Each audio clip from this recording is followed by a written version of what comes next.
el órgano copulador, ¿no? El testículo, epidídimo, próstata. Eso es lo que vamos a hacer. Bien. Vamos a empezar ahora por el órgano copulador del varón, ¿de acuerdo? Y bueno, la alteración más frecuente de este es justamente la emergencia del meato uretral masculino. Como saben, tiene que estar el orificio del meato uretral, tiene que estar en el vértice del glande del pene. Bueno, puede aparecer que el vértice del orificio del meato uretral aparezca en la cara dorsal, en la cara ventral del pene, en la cara dorsal del mismo. Si es en la cara dorsal se va a llamar epispadia, ¿de acuerdo? Y si es en la cara ventral del pene va a llamarse hipospadia. La hipospadia es más frecuente que la epispadia, ¿de acuerdo? Es decir, que aparezca en diferentes localizaciones en la cara ventral del pene. Y no solamente es aislado el trastorno, sino puede estar asociado a otros procesos, otras alteraciones, incluso criptorquidia u otros, ¿de acuerdo? Bien, estamos viendo aquí, por ejemplo, el orificio del meato uretral en la cara dorsal del pene, y en el otro en la cara ventral, ¿de acuerdo? Lo más frecuente, dijimos, la hipospadia. Bien, las hipospadias pueden clasificarse según donde se localicen en la parte ventral del glande del pene, la anular hace referencia, a nivel del surco balano prepucial, o incluso llegar como el grado 4, como está viendo ahí, hasta el perineo. Mientras más próximo está el perineo, obviamente va a ser mucho más difícil de restaurar, reparar quirúrgicamente, y va a tener muchas mayores alteraciones. Vean, entonces pueden clasificarla también en anterior, medio y posterior, igual, según la localización, ¿de acuerdo?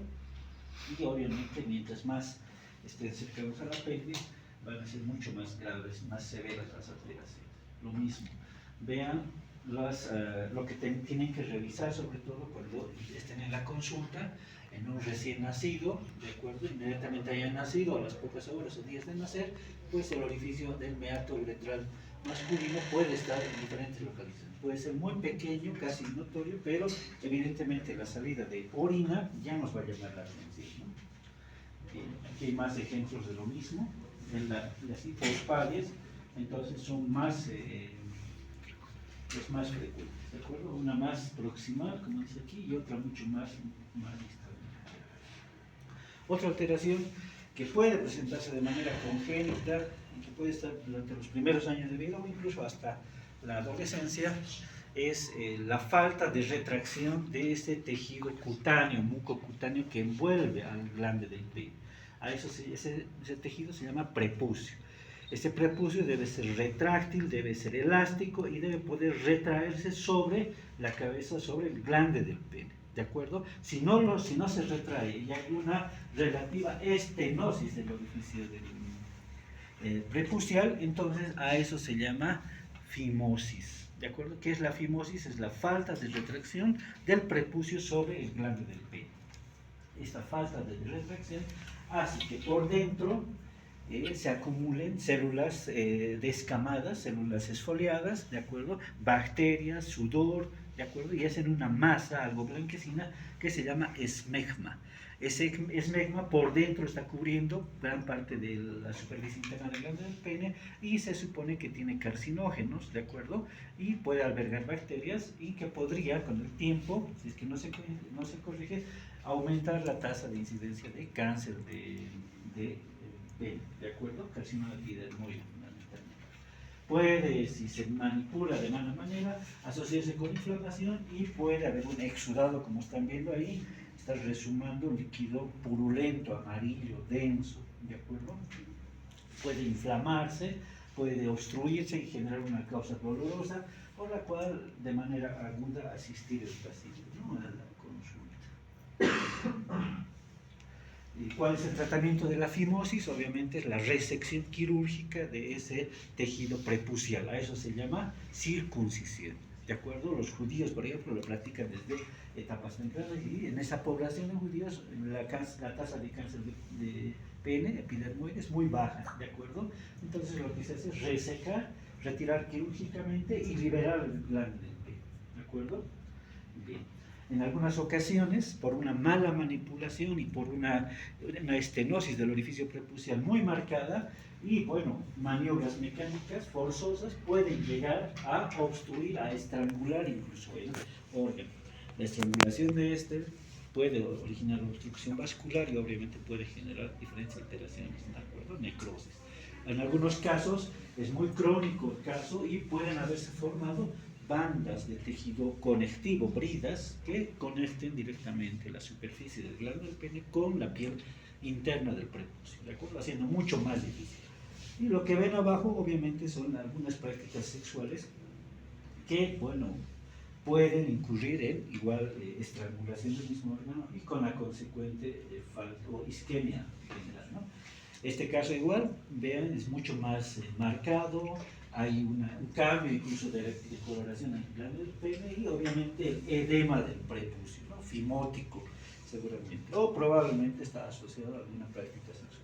Muy raro, pero existe. A veces puede haber una duplicación del órgano copular del pene, ¿de acuerdo? O puede ser muy hipodesarrollado, muy poco desarrollado, ¿de acuerdo? Que ni siquiera sea visible en algunos casos y puedan incluso clínicamente clasificarlos como sexo femenino cuando nacen, ¿no? Porque es muy pequeño, ¿verdad?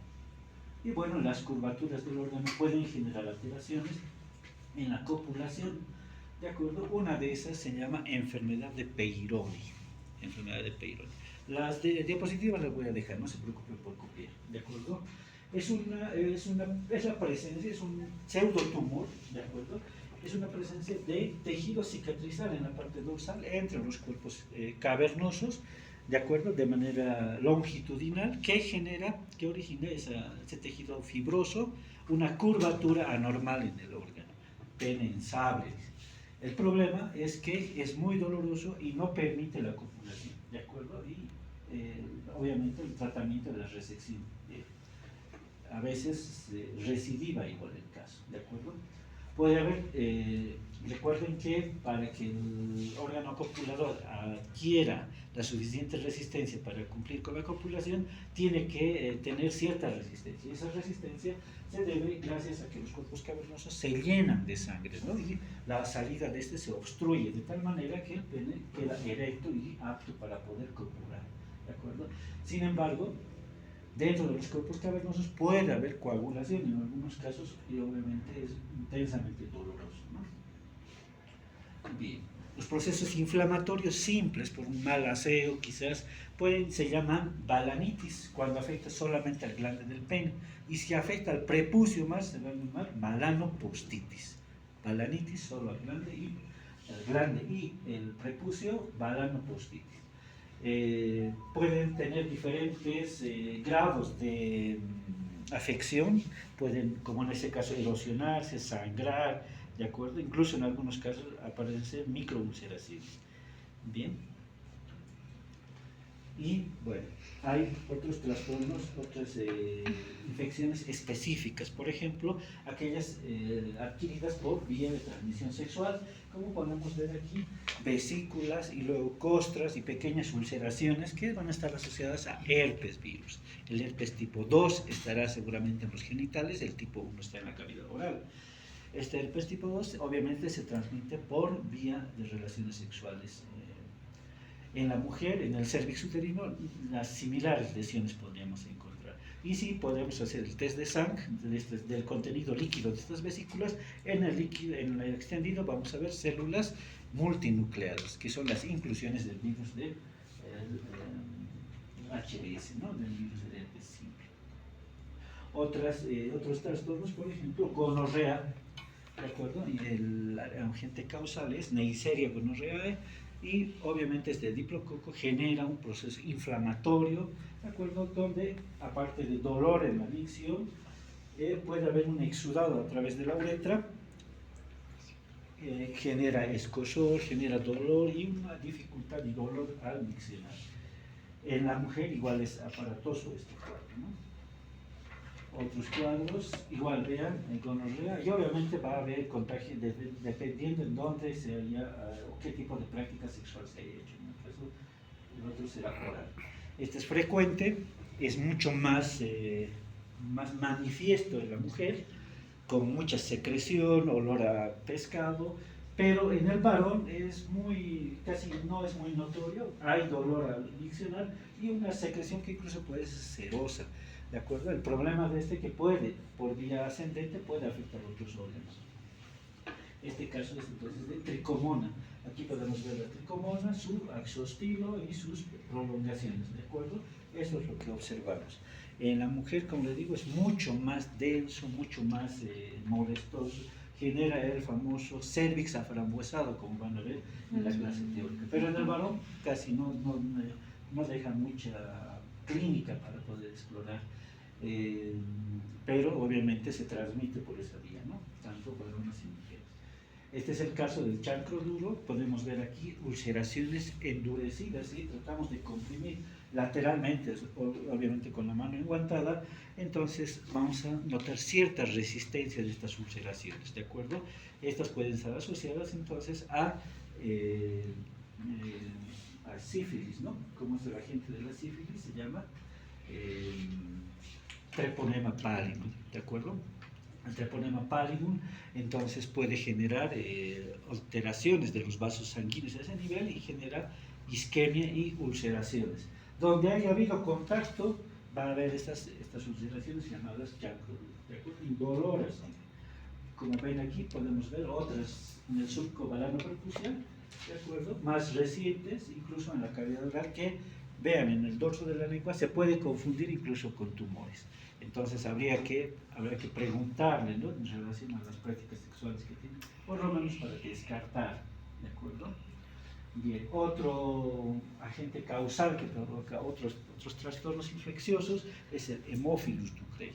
El Haemophilus ducreyi o Bacilo de Ducreyi, como están viendo ahí, entonces va a generar ese agente causal del chancro blando, ¿de acuerdo? El chancro blando tiene manifestaciones a nivel genital y también manifestaciones en los ganglios inguinales. Tan grande es el exudado en los ganglios inguinales que puede abscedarse, que puede fistulizarse, ulcerarse y vertir su contenido de exudado hacia el exterior, ¿no?, a través de la piel.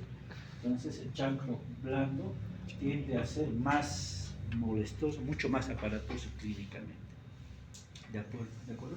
Chancroide, ¿por qué? Porque hay ulceración de tipo granular y es más friable, se deshace, por así decirlo, a la palpación o al levantar. El agente causal, Haemophilus ducreyi. ¿De acuerdo? Bien.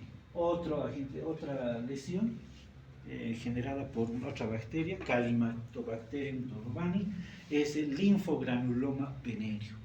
Este no tiene manifestaciones a nivel del órgano copulador ni escroto, pero tiene gran aumento de tamaño, adenomegalias en los ganglios inguinales. ¿De acuerdo? Obstruye de tal manera el drenaje linfático que el escroto del pene puede hacer linfedema, ¿de acuerdo? Tipo elefantiásico, ¿de acuerdo? De esa manera. Bien. Entonces, este es la clamidia trachomatis, ¿de acuerdo? La clamidia es una bacteria de vida intracelular, netamente intracelular. Y bueno, es difícil de diagnosticar, en las citologías a veces se ve como estas inclusiones, unos puntos rojizos, pero es muy raro. Generalmente se lo hace por estudios genéticos, se busca su material genético. Granuloma inguinal, cuerpos de granuloma, ¿de acuerdo? Este es mucho más aparatoso, ¿de acuerdo? Y bueno, este es el más frecuente, ¿no? Las verrugas venéreas. Para nosotros ya no se llaman verrugas, se llaman papilomas. Papiloma es una lesión, ¿de acuerdo? Una neoplasia benigna asociada a infección por HPV, del epitelio plano estratificado. Cuando varias de estas confluyen en una masa con un aspecto de coliflor, ¿de acuerdo? Entonces va a llamarse, ahora sí, condiloma. Individualmente se llaman papilomas y cuando se juntan varias de ellas, confluyen, se llaman condilomas. Es muy frecuente de ver en varones y mujeres, ¿de acuerdo? Y estas lesiones de aspecto verrucoso se asocian a HPV. ¿Qué HPV? Bueno, hay de bajo riesgo y hay de alto riesgo. El de alto riesgo nos preocupa porque puede progresar a carcinoma, ¿de acuerdo? ¿Cuáles son los de alto riesgo? El genotipo 16 y 18. Bueno, incluso asociadas también a infecciones por HPV, pueden existir en diferentes partes del órgano copulador áreas blanquecinas, ligeramente endurecidas o brillantes, que se llaman placas blanquecinas o simplemente leucoplasia. Esta leucoplasia o áreas enrojecidas, brillantes, ¿de acuerdo?, que pueden llamarse eritroplasia, macroscópicamente, clínicamente. Si hacemos la biopsia de estas lesiones, leucoplasia o eritroplasia, pueden tener alteraciones de displasia y asociada a HPV, que pueden ser precursoras de carcinoma. Y ahí ven en la parte superior unas lesiones igual a rojizas, brillantes, que se llama enfermedad de Bowen. ¿Qué es la enfermedad de Bowen? La enfermedad de Bowen es el carcinoma in situ, ¿de acuerdo?, en el pene. Esa es la enfermedad de Bowen. Está asociado con HPV, ¿de acuerdo? Aquí está. ¿Por qué se llama cáncer in situ? Porque la lesión está en el epitelio. Hay alteración de la maduración epitelial. Todas parecen inmaduras, hay mitosis anormales, pero respetan la membrana basal. No penetran en el estroma, por ende no hacen metástasis. Por ende es curable si es que se diagnostica en el estroma. 10% de estos casos pueden progresar a carcinoma infiltrante, carcinoma epidermoide infiltrante. ¿De acuerdo? El tratamiento, como ustedes ven, se reserva quirúrgicamente, se puede aplicar láser o medicamentos o frío o crioterapia, pero básicamente está limitado al epitelio, no está penetrando el estroma. Entonces, ¿cuál es el carcinoma in situ del pene? Se llama enfermedad de Bowen, ¿de acuerdo? De Bowen. Y bueno, básicamente tiene alteraciones limitadas solamente al epitelio.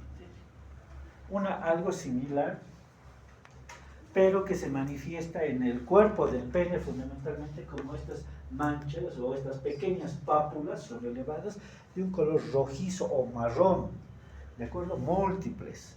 Y se llama papulosis bowenoide. Muy parecido al anterior, igual puede estar relacionado con HPV, pero las características son pequeñas pápulas localizadas y histológicamente tienen la misma alteración. ¿Ven? En el otro eran más placas, en este son separadas y aisladas. Obviamente hay que resecar seguramente. Y están asociadas a HPV. ¿Cuál es el marcador de HPV? Es la presencia de estas células, ¿de acuerdo?, con gran espacio en el citoplasma alrededor del núcleo aloperinuclear, que se llaman ¿qué? Coilocitos.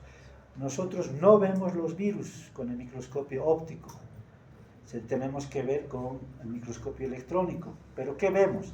Vemos los cambios que genera la infección del virus en las células. ¿Y qué cambio genera? Ese espacio blanco, ese halo alrededor, halo claro alrededor del citoplasma, que se llaman coilocitos. Coilo significa vacío. Coilocitos, ¿de acuerdo? Este es otro ejemplo de eritroplasia, que es eritroplasia, una área eritematosa de manera de placa, eritroplasia de lesiones preneoplásicas.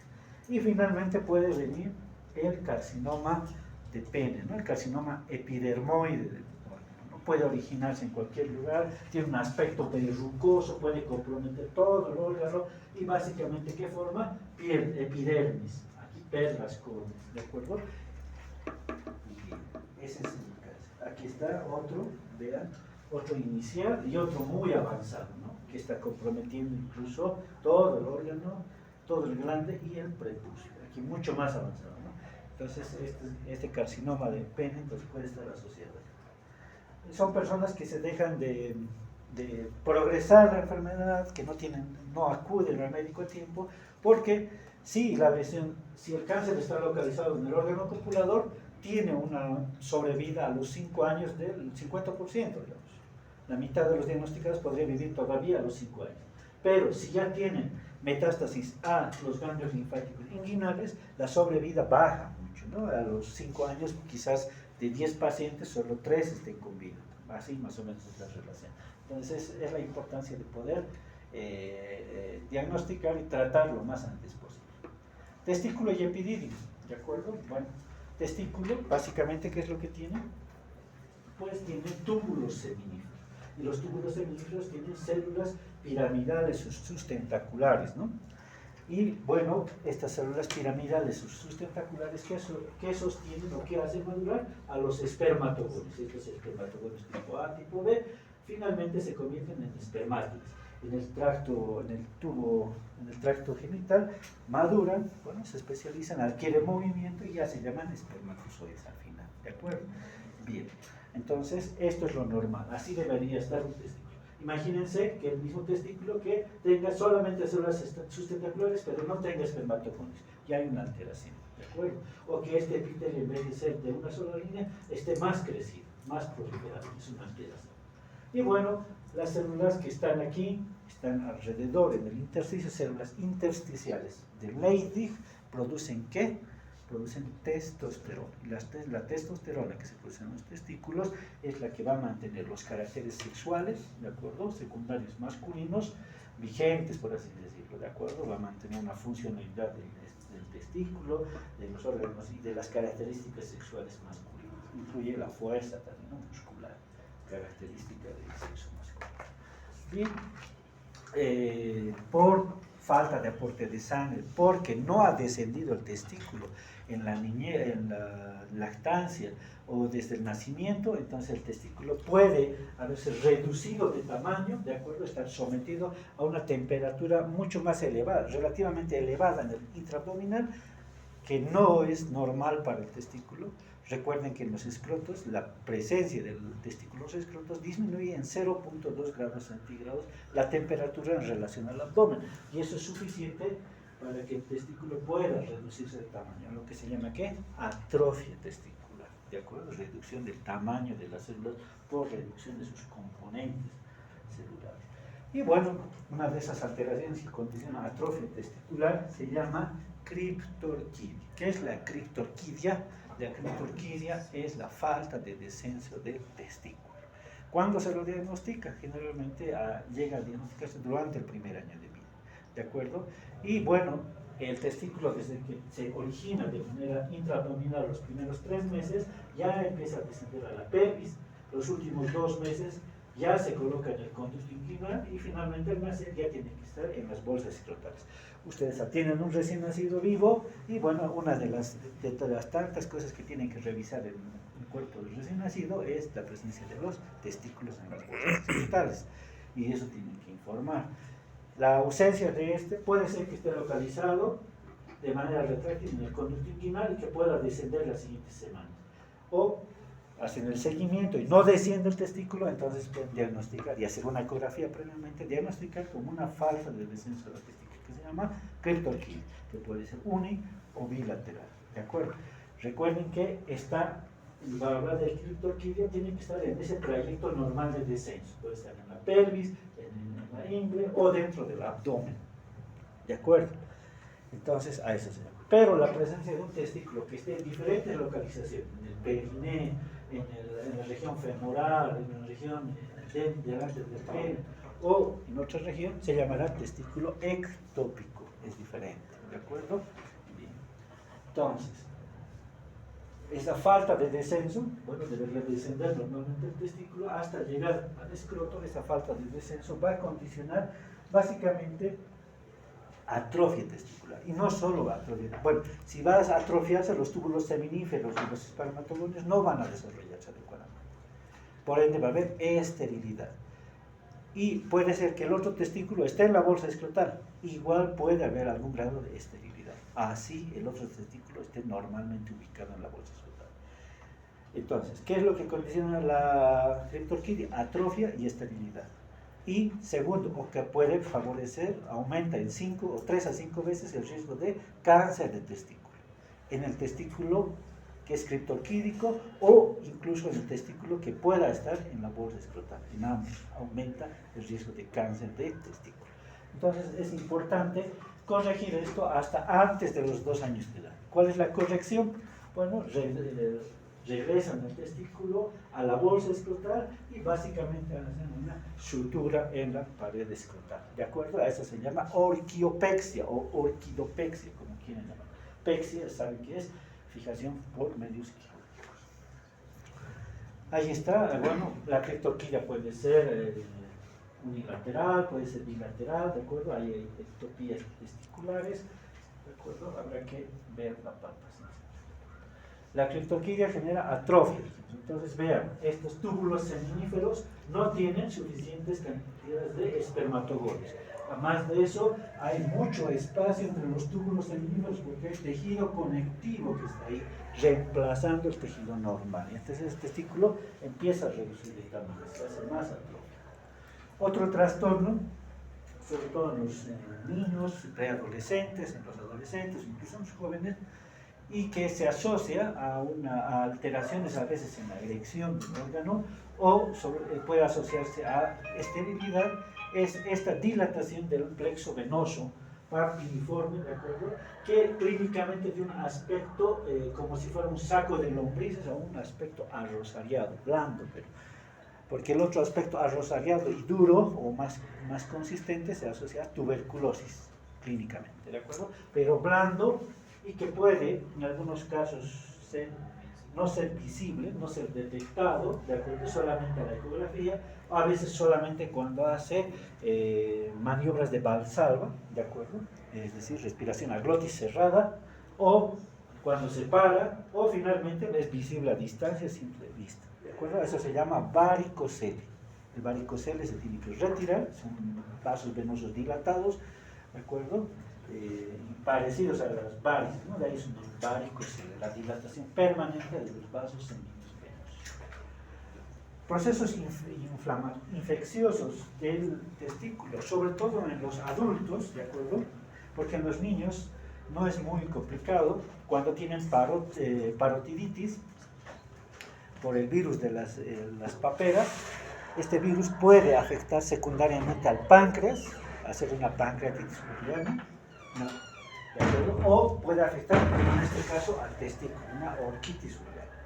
En los niños casi no pasa eso, pero en los adultos puede llegar a afectar el testículo, inflamarlo, y la inflamación saben que es destrucción, necrosis del testículo, y puede destruir gran parte de los túbulos seminíferos, ¿de acuerdo?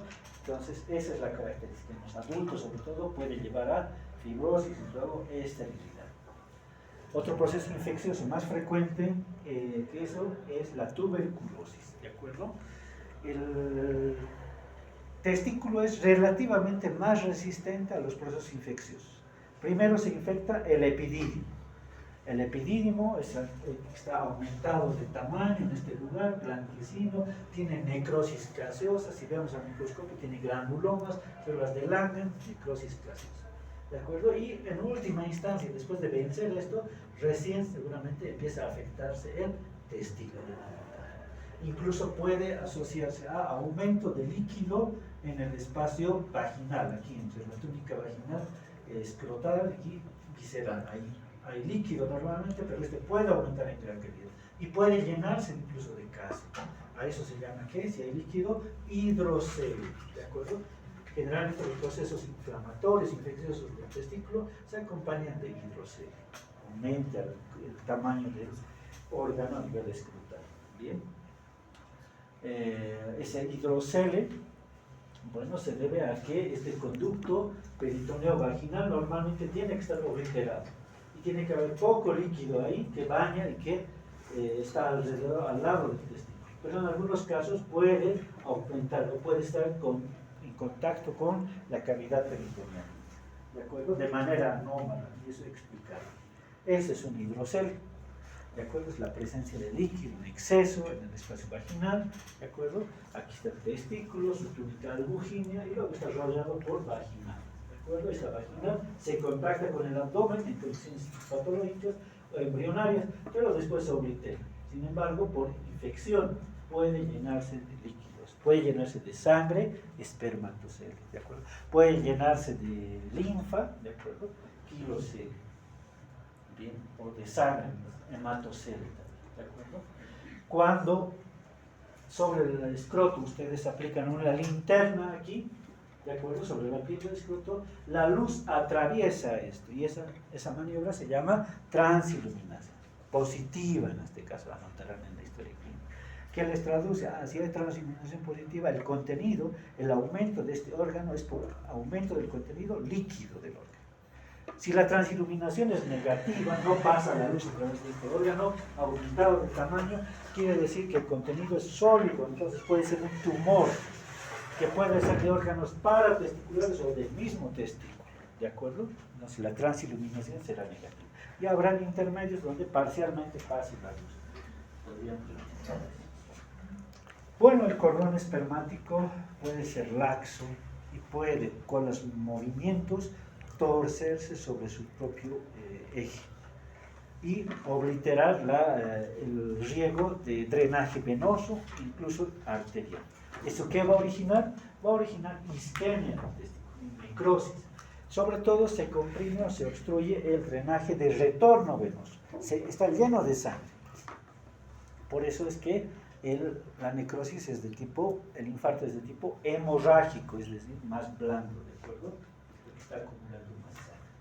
Bueno, el epidídimo dijimos que se afecta primero con la tuberculosis, aquí hay necrosis y aquí hay un granuloma rodeando ese foco de luz. Y lo que ven ustedes es el resto de la luz del tumor, ¿de acuerdo? Aquí están algunas enfermedades que pueden, por la clínica, transiluminación y palpación, pues pueden acercarse al diagnóstico, ¿de acuerdo? En el varicocele no va a haber transiluminación, no va a ser opaca, ¿de acuerdo? Como saco de gusanos, hemos dicho, blando, ¿verdad? El tumor testicular no pasa la luz a través de una masa sólida, la masa es más consistente, incluso puede ser dura, pétrea. En el hidrocele, lo que ya hemos visto hace un rato, la luz pasa a través de eso y bueno, obviamente es blando, fluctuante, como si preparan un globo de agua, ¿no? Con agua. O los quistes, que aquí son mucho más raros, el quiste de epidídimo con cierta frecuencia se presenta, la característica es que está localizado solo el testículo y es pequeño y su transiluminación es positiva. Es relativamente frecuente el quiste de epidídimo, nos mandan con cierta frecuencia. Bien, nos interesa saber los tumores del testículo. Recuerden que la criptorquidia se asocia a 3 a 5 veces la incidencia elevada de cáncer del testículo.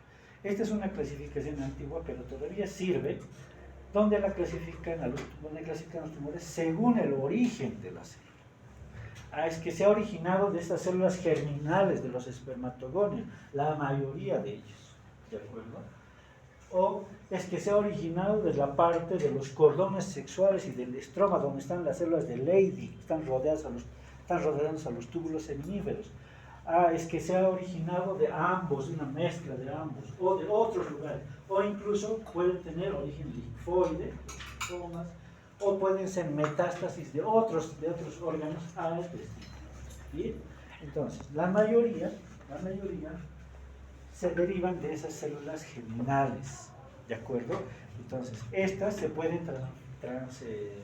clasificar de un solo tipo histológico o de más de un tipo histológico. Y dentro de este pueden llamarse seminomatosos o no seminomatosos, ¿de acuerdo? Bien, vamos a hacer referencia a algunos que son relativamente frecuentes. Y tenemos que tomar en cuenta que en todo tumor testicular puede haber la posibilidad, 1 de cada 2 por lo menos, tumores testiculares, que sea mixto, es decir, que tenga una combinación de cualquiera de estas. Y la más frecuente puede ser, por ejemplo, carcinoma embrionario más teratoma. Puede ser coriocarcinoma con otros tumores, seminoma. O un seminoma que tenga focos de tumor de saco vitelino o de coriocarcinoma. Entonces, ¿para qué es la enseñanza? El seminoma tiene buen pronóstico, sana bien, cura bien con el tratamiento. Pero si tuviera asociado un coriocarcinoma, por ejemplo, o un carcinoma embrionario, el pronóstico cambia, empeora. ¿De acuerdo? Entonces, para hacer un buen diagnóstico, si tiene una masa de este tamaño, entonces imagínense cuántos cortes histológicos vayan a salir, porque tenemos que buscar que no haya presencia de otro tumor sobreañadido. ¿De acuerdo? Bien, eso es lo importante. Bien. ¿Dónde se originan todas estas células? Dentro de los túbulos seminíferos. Estas espermatogonias empiezan a proliferar anormalmente, pero dentro del túbulo seminífero. A eso se llama NIT, ¿no? Neoplasias intratubulares de células germinales, neoplasia intraepitelial de células tubulares, NIT o TINTA, ¿de acuerdo? Podría ser tan grave que podría estar limitado dentro del túbulo sin salir y se podría llamar carcinoma in situ, que es el origen de la mayoría de estos excepto del seminoma espermatocítico. Es el origen del seminoma, carcinoma embrionario, saco vitelino y otros, pero no del carcinoma espermatocítico, que es diferente su origen. No se sabe exactamente cómo es su origen. Bien. Entonces, esta es la neoplasia intratubular, ¿de acuerdo? Neoplasia intraepitelial tubular. Dentro del túbulo seminífero hay esa alteración de las células. Ese es el origen de varios de esos tumores, ¿de acuerdo? Y como dice ahí, excepto del seminoma espermatocítico o espermático. Bien. Vean, los túbulos seminíferos están mucho más grandes, de diferentes tamaños, de formas, y están todos ubicados dentro de él. Ese es el origen. Entonces, puede ser pregunta de examen, ¿no? Todos los siguientes tumores derivan de los tumores intraepiteliales tubulares, excepto ¿cuál será? El carcinoma, el seminoma espermatocítico, ¿de acuerdo? A mayor aumento y condición de inmunistoquímica podemos observar estas células totalmente alteradas, ¿de acuerdo? Este núcleo para nada es normal, lo que debemos esperar. Bien. Ahí están los tumores seminomatosos, el seminoma espermatocítico, y los no seminomatosos, ¿no? Carcinoma embrionario, saco vitelino, correcto. Así se ve un tumor de testículo, ¿de acuerdo? Puede estar afectando toda la superficie del testículo, esto está seccionado a este nivel, y vean esas masas de aspecto nodular. Algunos pueden ser así, carnosas, ¿de acuerdo? Grandes. El seminoma característicamente aumenta el tamaño del testículo. Esa es la característica, es una masa sólida, blanco, amarillenta, lobulada. Esto probablemente ahí es seminoma, ¿de acuerdo? La edad de presentación es muy importante en sujetos a los 40 años aproximadamente.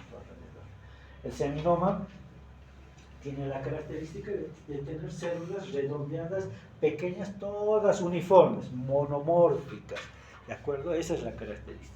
Se parecen mucho a los espermatogonios, ¿de acuerdo? Solo que están un poquito más aumentados de tamaño, y todas estas forman estas masas, ¿de acuerdo? Este es el testículo normal, pero esta es la alteración. Y la característica es que aumentan varias veces el tamaño del testículo. Esa es la característica más importante.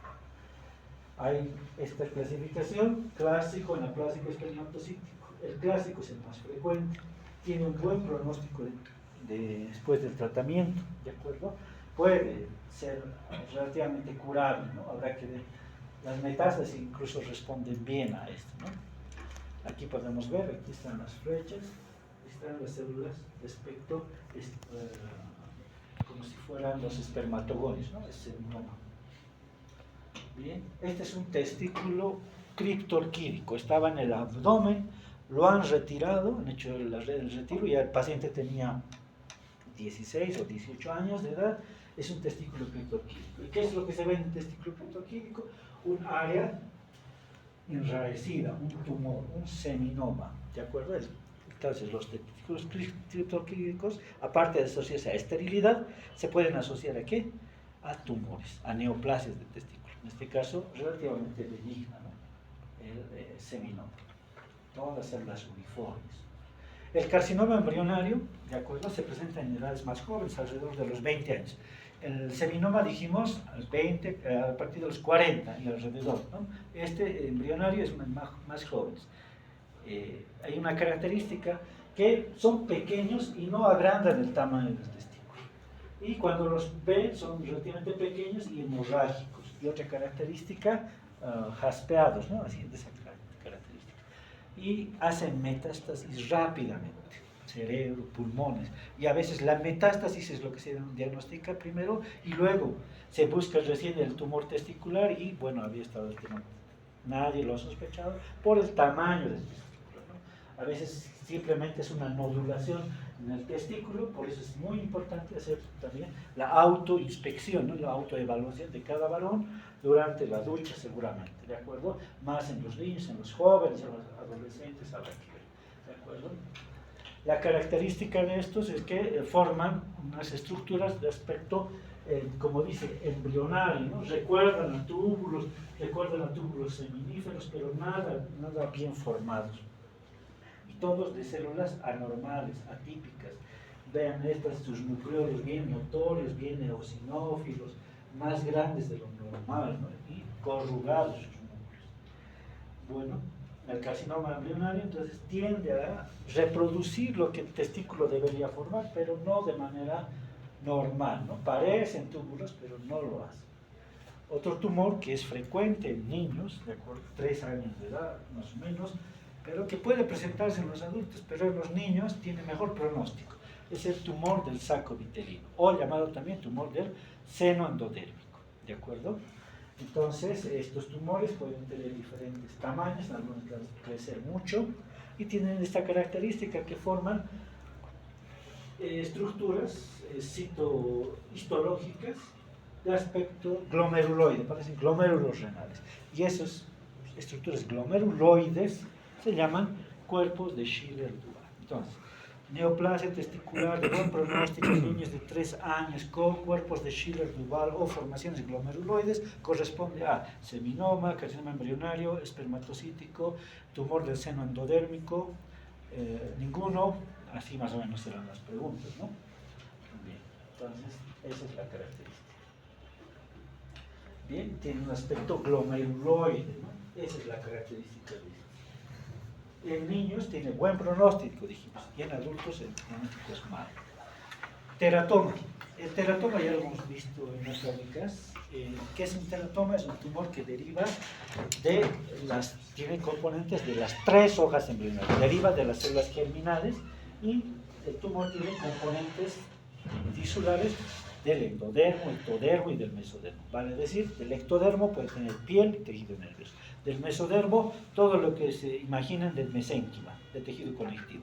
Hueso, cartílago, grasa, ¿de acuerdo? Tejido fibroso. Y del endodermo puede tener tiroides, puede tener epitelio respiratorio, etc. Toda esa mezcla puede hacer el teratoma. En este caso no en ovario, en testículo. ¿De acuerdo? Así se ve un teratoma testicular. Aquí está algo de epidídimo y esta es la masa, ¿no? Teratoma. Aquí pueden tener piel, ¿no? Puede haber pelos, dientes incluso, ¿no? Y vemos histológicamente todo mezclado. Miren, intestino, aquí hay cartílago hialino, aquí hay grasa, ¿de acuerdo? Y no se ve lamentablemente el testículo, pero obviamente toda esa mezcla de tejidos obviamente corresponde. Incluso puede tener, miren, tiroides, cartílago, toda una mezcla ¿de acuerdo? Y bueno, otro tumor del testículo que se ve como masas ahí, hemorrágicas, ¿de acuerdo? De las mismas células germinativas del testículo, es aquel que se llama coriocarcinoma.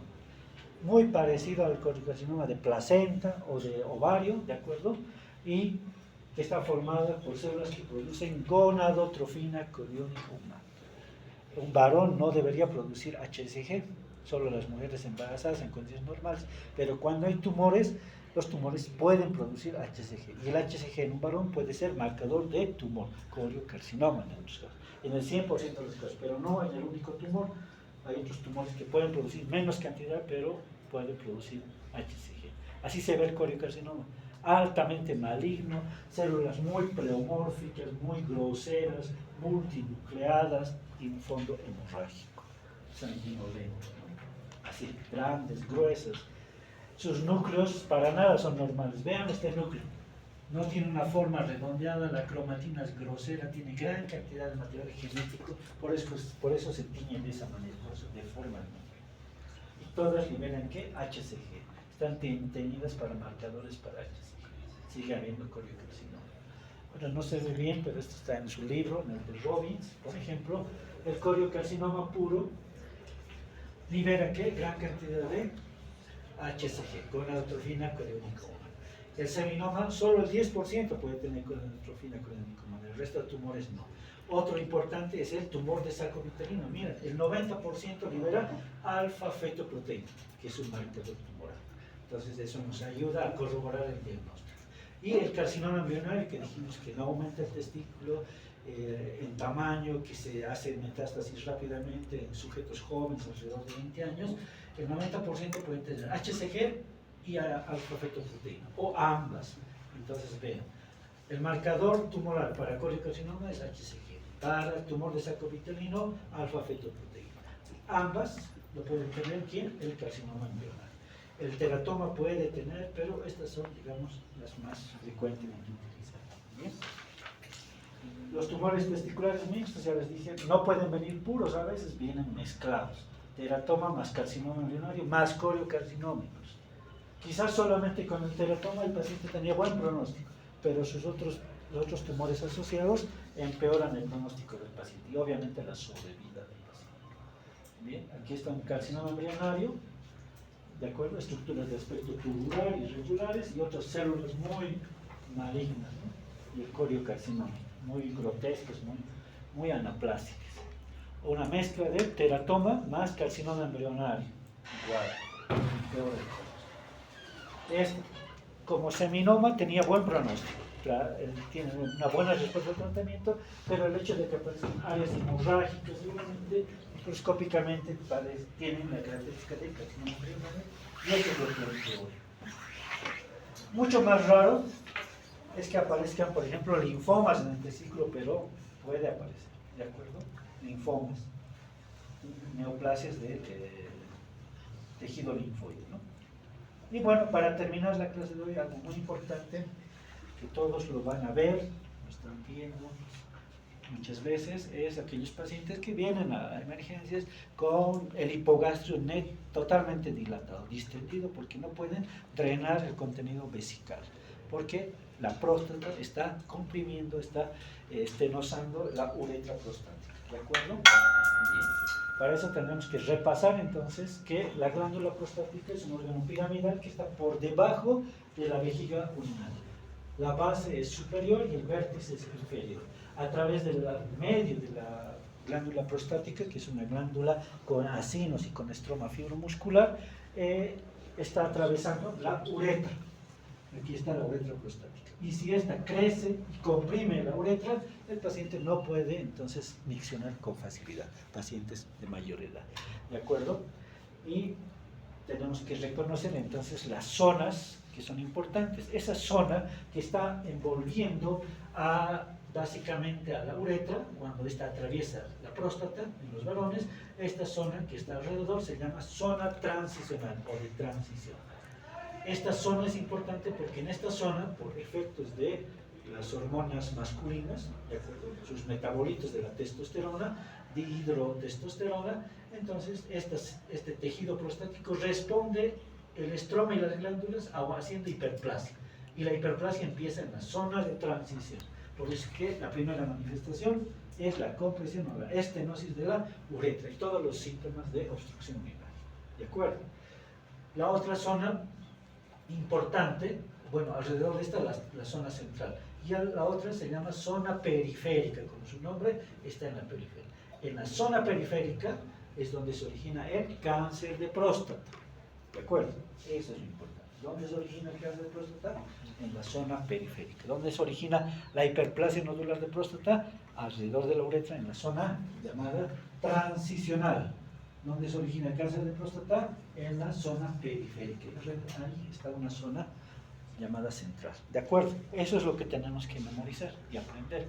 Vean la glándula prostática, aquí está la uretra prostática, la luz de la uretra prostática, y vean que está formada por glándulas y conductos que vacían toda su secreción a la uretra prostática.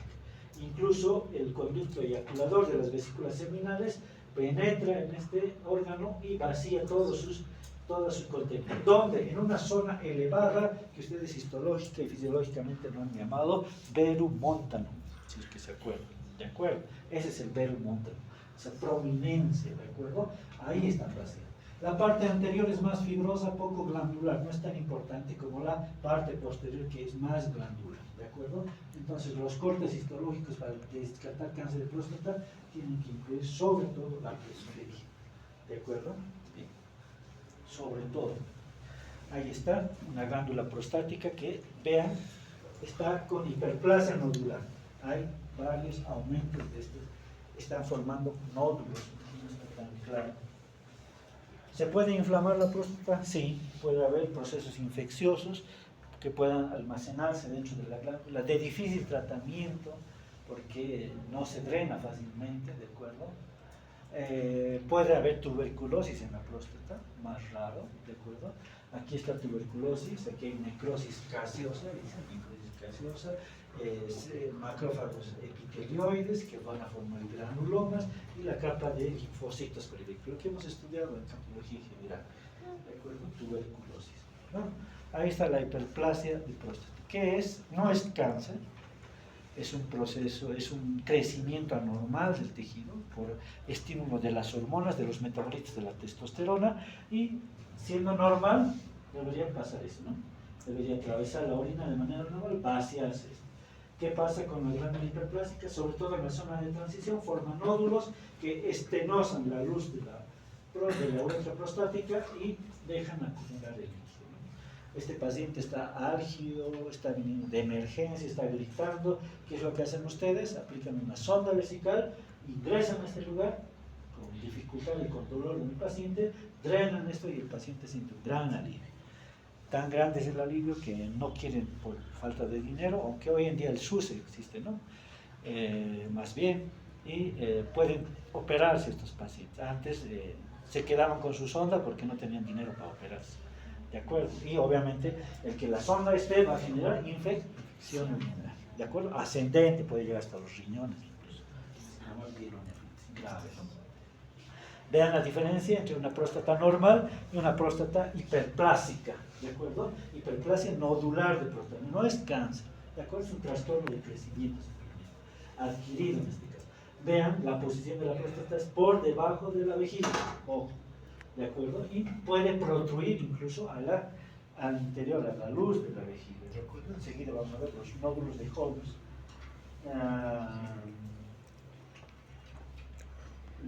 Ahí está, nódulos de Holmes. Vean, la próstata esos nódulos de la próstata están protruyendo a la superficie vesical. Vean la superficie vesical como su músculo está hipertrófico y está formando verdaderas trabéculas, ¿de acuerdo? ¿Por qué? Porque está haciendo mucho esfuerzo para vencer esa resistencia por la estenosis de la uretra prostática, ¿de acuerdo? De vejiga de lucha se llama. Hiperplasia nodular, hiperplasia. Vean, esta es la luz de la uretra, está comprimida, está colapsada a manera de una hendidura, y vean los nódulos que han crecido a partir de la zona de transición y bueno, han ido tomando toda la luz. ¿Puede tener cáncer esto? Sí, puede tener cáncer. Entonces, ¿qué tenemos que hacer? Hacer los cortes histológicos y buscar cáncer. ¿Dónde? En la zona periférica, sobre todo. ¿Cuántos cortes será suficiente para diagnosticar cáncer de próstata? ¿1? No. Dependiendo del tamaño de la próstata, cada 10 gramos vamos a hacer un corte, o incluso cada 5. ¿De acuerdo? Entonces, imagínense, si la próstata normal pesa 20 gramos, llegan próstatas a veces de 120 gramos. Entonces, imagínense cuántos cortes tiene que salir. ¿Por qué, doctor, es tan caro el estudio? Porque tenemos que buscar que no haya cáncer de próstata. Vean, la uretra prostática es esto. No va a pasar todo el contenido de la vejiga, sino la vejiga tiene que hacer más esfuerzo. Y vean los nódulos. Y los nódulos están formados por glándulas y por estroma.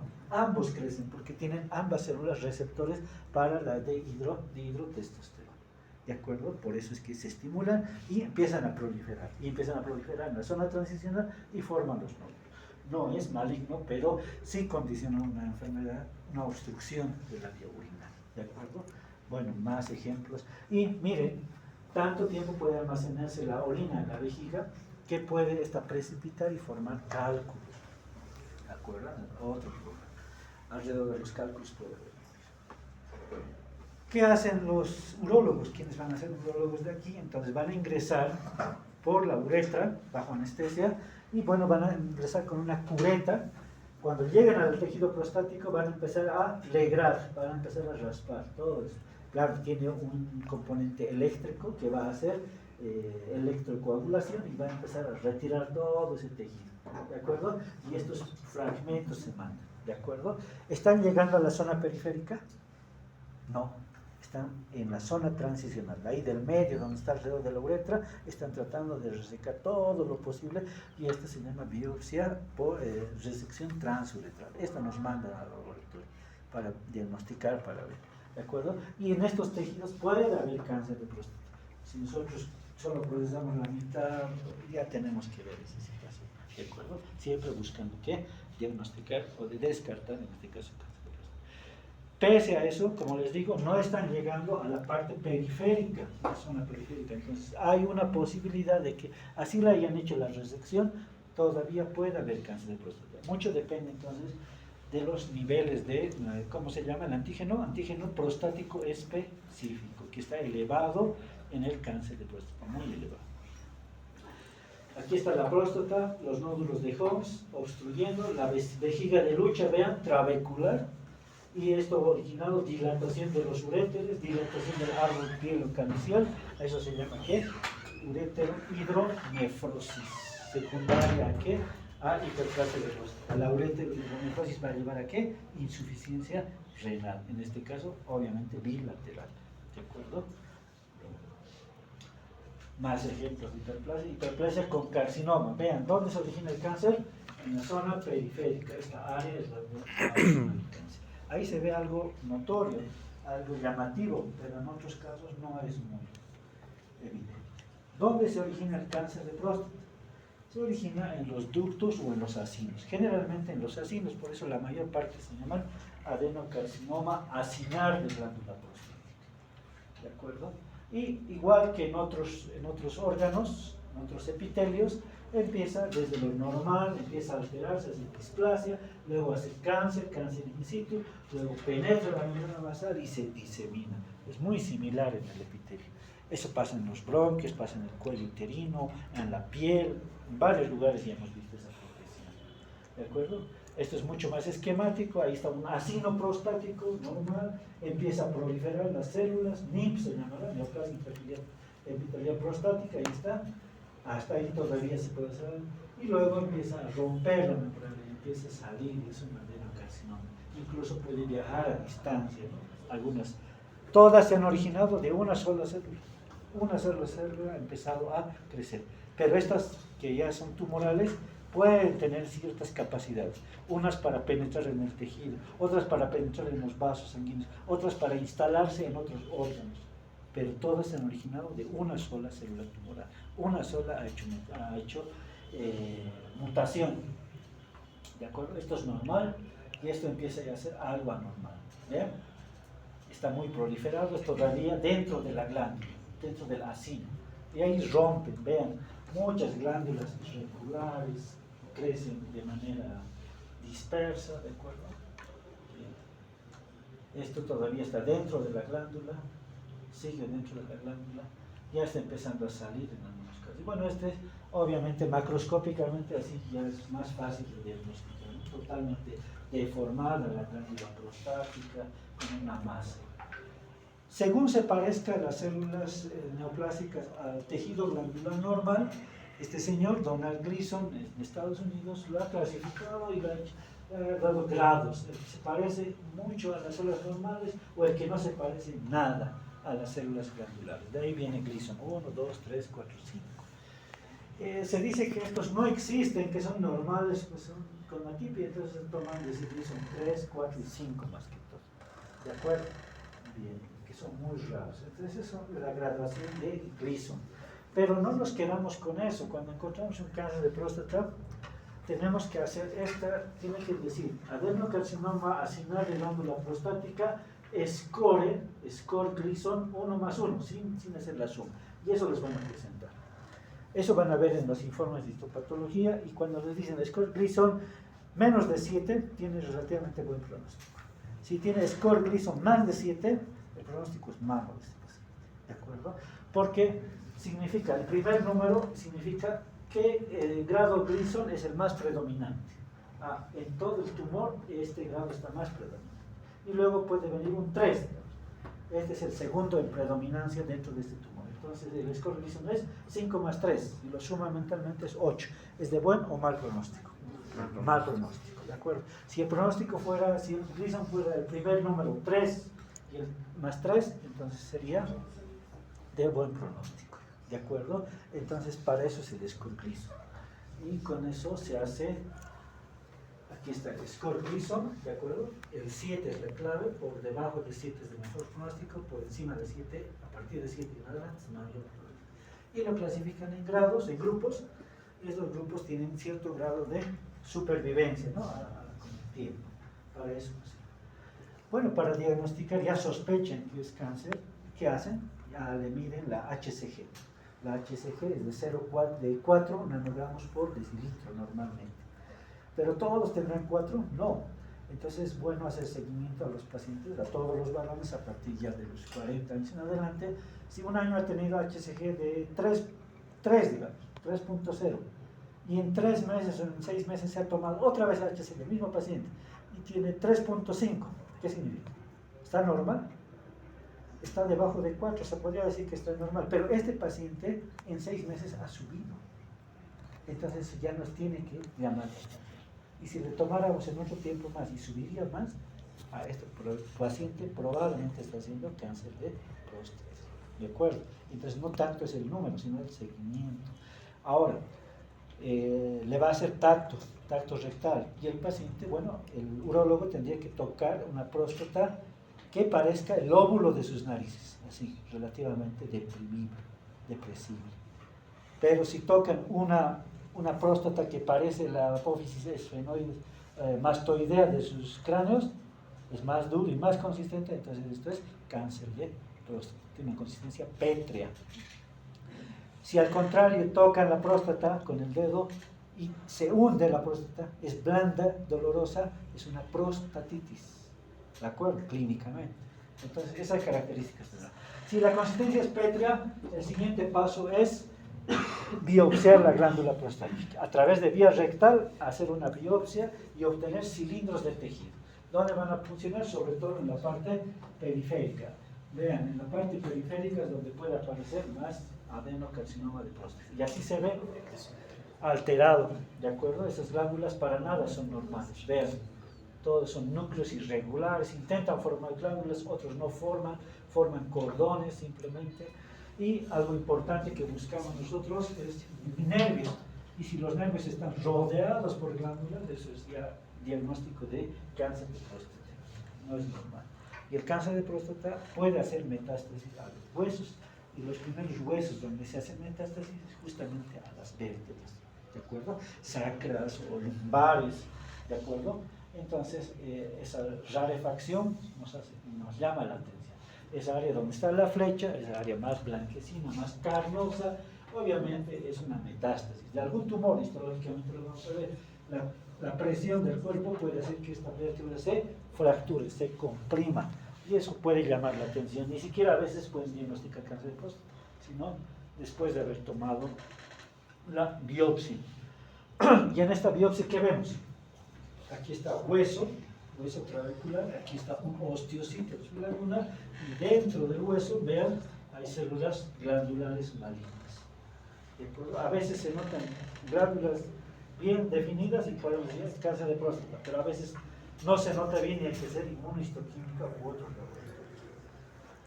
Ahí está el valor de antígeno prostático específico, puede ir variando, miren, 40, 50, 60, 70 años, a medida que va aumentando la edad, va aumentando también el pronóstico. Entre 70 y 79, lo normal es menos de esa cantidad, ¿de acuerdo? De antígeno prostático específico. Pero vean que el seguimiento también es importante, ¿de acuerdo? Bien. Hasta ahí, jóvenes, la clase. Espero que haya sido algo